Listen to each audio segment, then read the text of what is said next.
Hi everyone, I'm Ashley Gregory and I'm presenting my study today on routine activities theory for my presentation. Thanks for watching and here we go. The name of my article is Assessing the Effect of Routine Activity Theory and Self-Control on Property, Personal, and Sexual Assault Victimization. It is written by Courtney Franklin, Travis Franklin, Matt Nobles, and Glenn Kircher of Sam Houston State University. First of all, understanding the etiology of victimization is one of several main goals in the study of criminology, because you are always going to have a victim.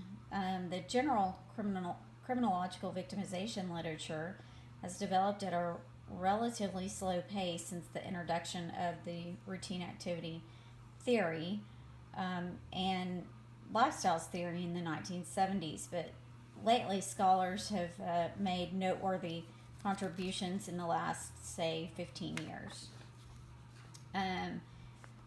When Godfreyson and Hershey claimed the impact regarding the impact of self-control on offending behavior could be effectively applied to crime victims, he suggested that, like offenders, victims engage in high-risk behaviors that often take place in close proximity to perpetrators, which enhances their property and personal vulnerability, and it highlights their attractiveness to be a suitable target. A lot of studies have come out since the mid-90s regarding routine activity theory and sexual assault, which I kind of found interesting. The general victimization literature has historically suggested that personal property, violent and interpersonal crime and victimization can be explained by assessing the situational characteristics of a given event. Cohen and Felsen argue that crime perpetration and victimization were the result of both spatial and temporal factors. They propose that crime is a result of the convergence of three factors: likely offenders, available targets, suitable targets, and the absence of capable guardians, which is in itself the definition of routine activities theory, as we have learned this week in our reading and study. The study that I'm discussing today comes from several universities in Texas. The data used in this analysis are from a larger crime victimization survey of undergraduate students from 8 public universities in Texas. Universities were selected for inclusion in the study based on 2 criteria. The university had to be publicly operated, and the student enrollment had to be 8,000 students or more. Based on these criteria, 15 universities were originally identified. The registrar's office at each university sent out email addresses for registered students. 8 of them had usable data. Then of those 8 randomly contacted by email, only a number of them answered, and then they were asked questions regarding their lifestyle, difficult and frustrating things that may have happened to you or that you may have done. No compensation was given. Each student had to be 18 years or older to enroll in the survey that was taken, and then the data that was collected between February and April of 2008. They were given questionnaires and whose permanent residences were concentrated within the Dallas, Fort Worth, and Houston areas, also in Central and East Texas. Then that limited the number for the study down to 2,230 female students.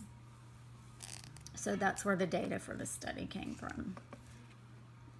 Next, we have the dependent variables that were used were as follows.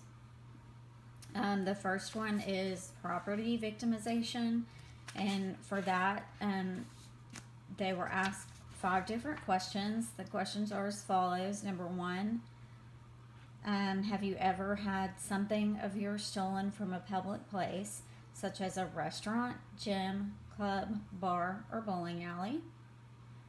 Number 2, have you ever had something stolen from your home, house, or apartment? Number 3, have any of your things ever been damaged on purpose, such as your house or car vandalized, or your bike or car's tire slashed?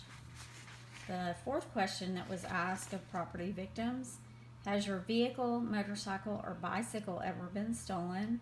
And number 5, have things ever been taken from your vehicle, motorcycle, or bike, such as hubcaps, books, packages, CDs, stereos, tapes, or money? The second dependent variable is personal victimization. The questions asked for personal victimization were: number 1, have you ever had something taken from you directly by force or by someone threatening to hurt you? Number 2, has anyone ever attacked you, injured you, or beaten you up without the use of a weapon? Number 3, has anyone ever attacked you with a weapon, such as a gun, knife, bottle, or chair? And then the third dependent variable is sexual assault victimization. And the questions asked of those individuals was just one: has anyone ever forced or coerced you to do sexual things, even though you did not want them to do those things? So those were the questions asked, and the responses of those questions were reported for this study in particular. Then we go to independent variables for this study, and those are self-control. Self-control was captured through the use of a Grasmick, Tittle, Bursick, and Arnavilik's 24-item self-control measure, which has been widely used in existing research on self-control, offending, and victimization. The second one was the routine activity theory, which I've already gone over.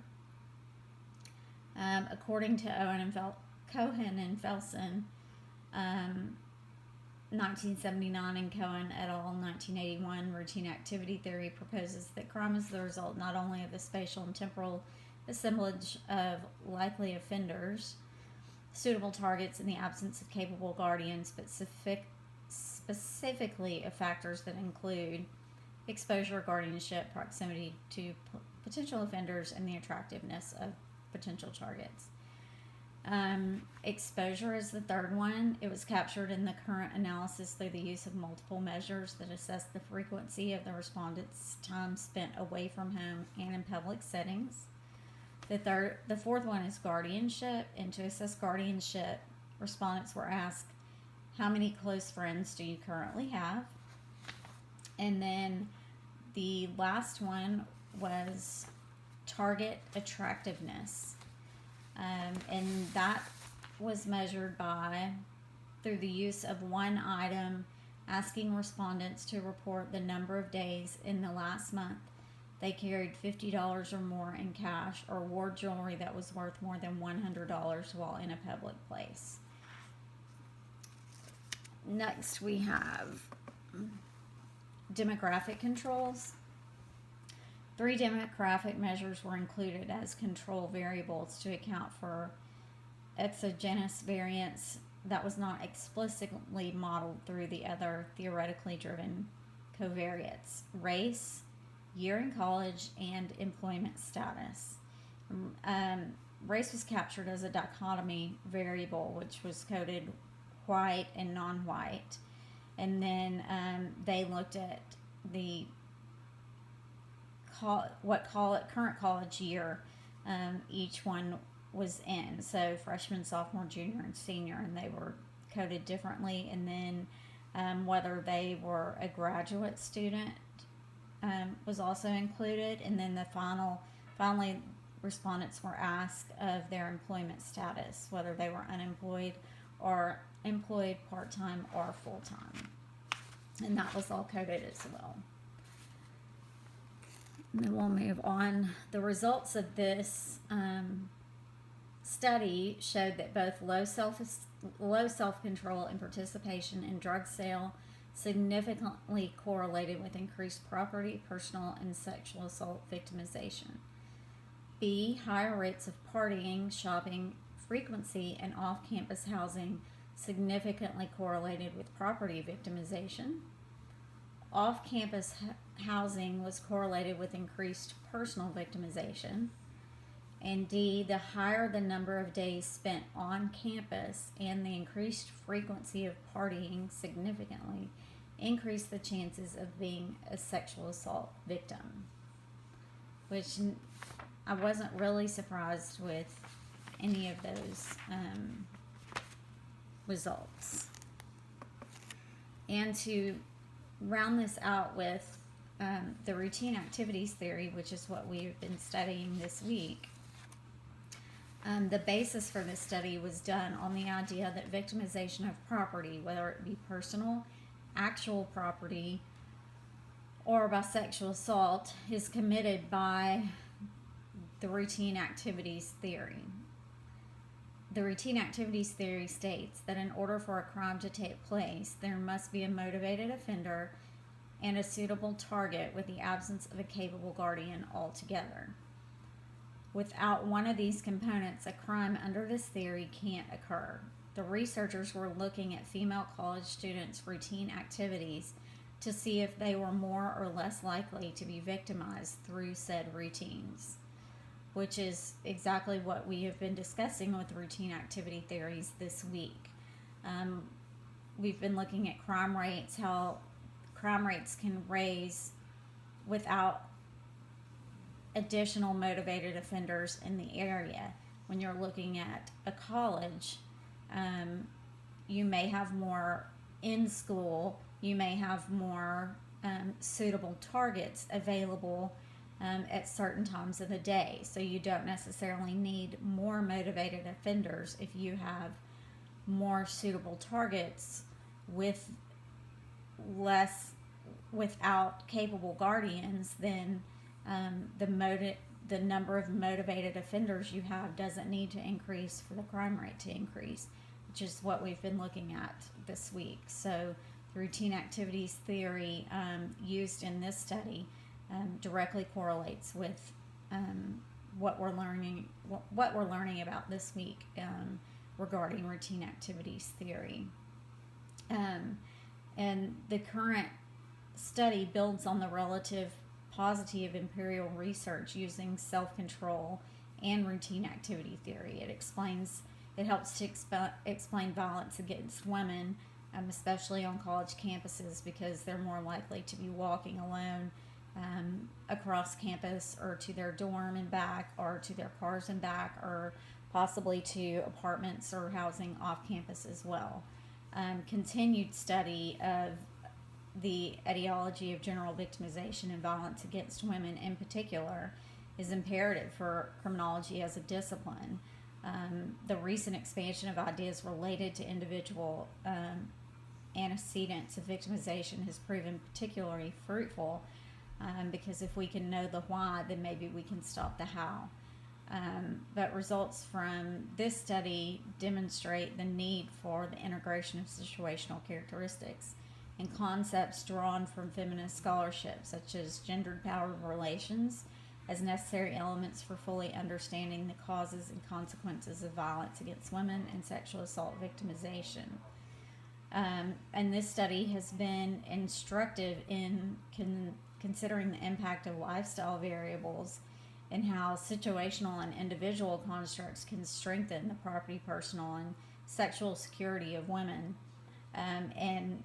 As a note to kind of finish it off, as far as this study goes and several other studies that I've read, I'd like to add that this is not to try and hold would-be victims accountable for their own victimizations, that maybe they're not doing the right thing, or by where they live or where they walk or what they do on campus, that being victims is their own fault, because that's not it. It's the study of where they are and how their routine activities lead them to be more suitable targets. So I found this study to be quite interesting on female college students, since that's what we are right now. So thank you so much. I appreciate it.